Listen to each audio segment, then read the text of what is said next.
Chapter 14. Feeling. We never estrange what we desire. How strange we never find our own desires strange. How can I say that wanting this or that does come from me, and not from this or that? Like the word granite, that hides quartz, feldspar and mica. Like the word car, that hides the seat, wheels and engine. Like the word tree, that hides the roots, leaves and branches. It's like a curtain, that hides the backstage. We describe the facade, that which is apparent. Because we call sandals to what we put on our feet, and not laces and soles, the desire also hides the purpose, that our justification does not know. When I put my hand on my genitals, they react, when I think about sex. When I put my hand on my belly, I can feel it grumbling when I'm hungry. When I put my hand on my chest, I feel my heart beating, and the lungs when I breathe heavily. When I put my hand to my throat, when speaking, I feel the vibration of my voice. But when I put my hand on my head, I feel nothing, even if I think long and hard. Only when the heart beats towards thought, does the brain expresses itself vehemently, through the action by the hand, intensely. The heart manifests itself in the brain, without notice and insensitive, which we feel. But, the brain commands the heart, in a subtlety, that we don't discern. Despite this apparent rupture, for humans, it's best to give the heart a hand.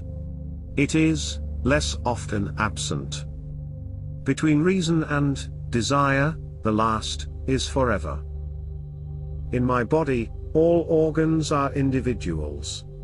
My skeleton, my nose, my liver, are all friends. My brain is the host, which provides the room for them to converse. My mind is the moderator, it's like a chairman of the assembly. But who sets the pace, the leader, the conductor, is the heart. When you lose this, you win that other one. The longing comes from the memory of the possession, of what is absent. So you win the memory, that makes you feel what it was. The feeling that is longing, it's a memory, a gift. It is not a book for the shelf, it's not a necklace for the neck, neither a pair of earrings, but it's always in the heart. Saying for the sake of saying, everything is fine, is disdain, and feels incipient.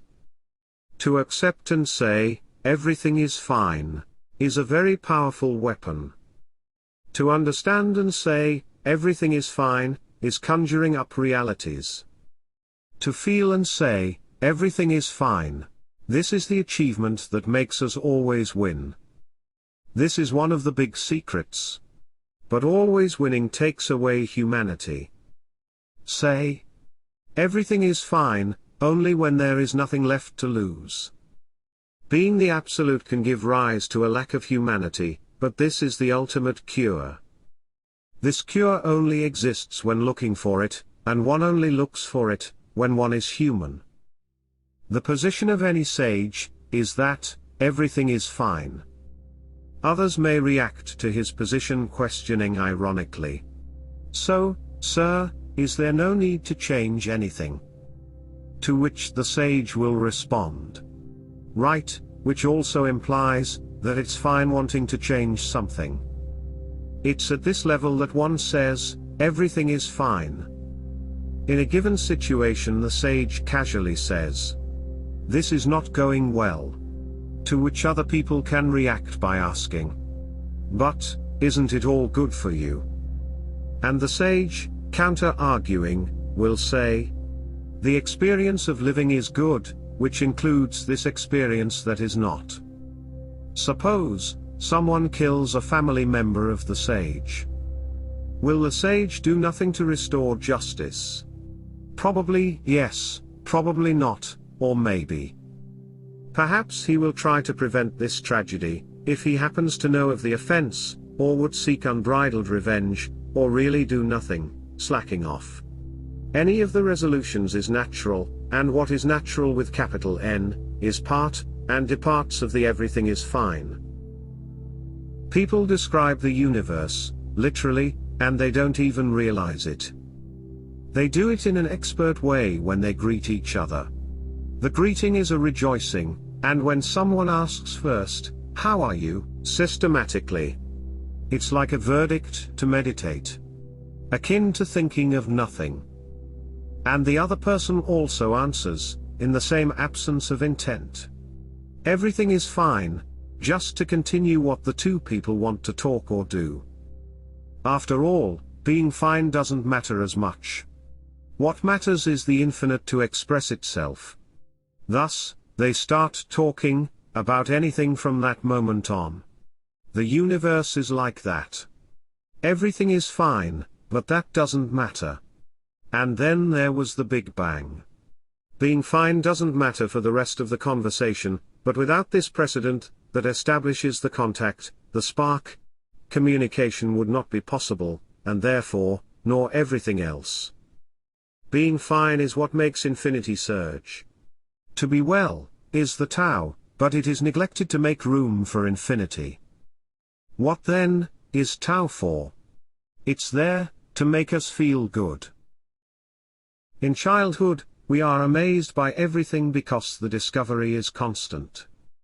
All events, and all things, end up serving as a basis for learning, and those that remain will build the personality. In adolescence, we put that what was learned to the test, and selectively separate what is useful to us from the rest that we set aside. As adults, nothing really surprises us anymore, as much as when we were kids. Then, when having children, we repeat this whole process, but from another fractal perspective. Those who don't have children take the memory, from when awestruck by the novelty. We are always looking for this feeling, the astonishment. However, if we always lived in astonishment, we would not function in society. And why are things like this? Why don't we always live in astonishment? Why does it pass when we stop being children? God removed the astonishment from us, so that it can exist. This is what allows God to be. A child is not occupied with the existence or absence of God, because the child is close to the source. Hence the ability to be amazed at almost anything. As adults, we've lost this ability, hence we get more occupied with the questions regarding the divine and metaphysical. The quest for wonder, be it for the memory of this childhood feeling, or be it outwardly by the novelty that surrounds us, is what makes God stay present in our imagination. The clouds are herds of wild animals looking for a place to give to drink. Thoughts are like clouds, as they take forms that we recognize when we strive to look at them. When thinking is not exerted, it becomes distant like the horizon, and closer hugging the sky. If you want to understand, feel what you think you understand. But this perception is not an intellectual exercise, rather, it is an exercise in feeling. It does you good to feel denial. It makes you feel good to think like that. You don't have to change. But, if a certain model about the world makes you feel bad, no matter how noble that idea is, for nothing will do except to make you feel bad. Notice. Every action produces images. A picture is worth 1,000 words, but how many words is an action worth? Therefore, to change the world, just live life. Just as you want the world to be. We all have the same spectrum of emotions, which, sooner or later, we'll access entirely, whether we like it or not. We may want to avoid certain feelings. But it could be those feelings that will come to us, and not us to them, through medullary intentions. When society is too big, each one of us is diluted, but there are those who appreciate it. By the influence of culture, new needs, that makes you fight for desires, all the same. This activity gives strength in reverse. There are those who want to confront the big government. What everyone wants does not bring happiness. The people give strength to those who govern, without knowing it. They look for what everyone wants, quantity. By obligation or by major force, return to the small community. It comes first from our perspective, and makes it common for appreciation to think that the sky is big and the rest is small. But what makes that which is big to be big? It's to be raised and composed by the small. And what makes that which is small to be small? It's to be supported and encompassed by that which is big. It is not significant to have the experience of the small.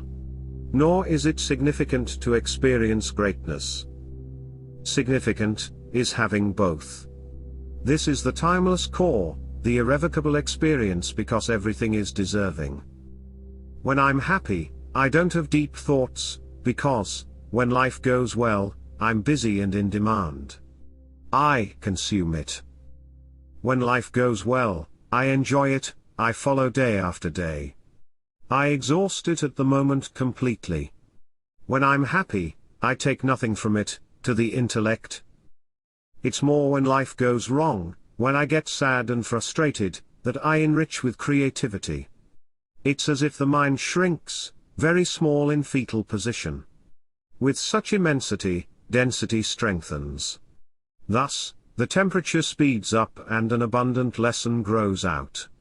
An idea that I carry with me, forever, like a diamond. I like deep thoughts. I like to learn such lessons. So, from time to time, I'd rather be sad for the muse to call me, and teach me why this way, I get to be happy. I believe, that the feeling of gratitude, is a form, or a variety of contentment. When we want to show our gratitude and appreciation for a person or an animal, we offer a gift, or pet the fur. How to show gratitude to a plant? Maybe by taking care and feeling close to it. How to show gratitude to a non-living being? There is no other way than to feel. Feeling in love with non-life, and turning this metaphysical object, to be significant. Both, in the plant, and even more so in the object, it's less about the plant or the object, but more about myself. So, to show gratitude to the sun and the earth, just be happy. The greatest gift I can give to a sunset, is to feel contentment. This is what the sun and earth want me to feel and be. To hold contentment, and to be grateful. So I believe. The preference of being more rational, or the preference of being more intuitive, comes from the feeling, comes from the act of liking. To recognize the absolute reality, going by logic won't get us there, that's for sure. Going by logic, is a derivation of a feeling. A derivation of the act of liking, a preference. Any derivation is a departure from the genuine. And we don't like to think that much. To feel, is what we like most. And, liking is feeling. I do not know how to explain. It's the taste, we have in liking. Intuition is closer to that feeling, intuition, is closer to liking. But, even so it can be overshadowed, by a certain conditioned derivation, that is not yet part of being. The infinite, is possible to be felt. But, through reason and logic, never described. Too much, never. To describe infinity, I could start with number 1, I would reach 100, then 1000 and so on, confident. But it would take forever, to describe this conflict. Therefore, logical reasoning will never describe the absolute. But it's possible to live it, feeling it, knowing it like this, never managing to describe it. That succinct feeling. It's possible to know the absolute reality, but not the infinite pieces that compose it. For each piece, to describe piece by piece, it is necessary to use logic, and the scientific method.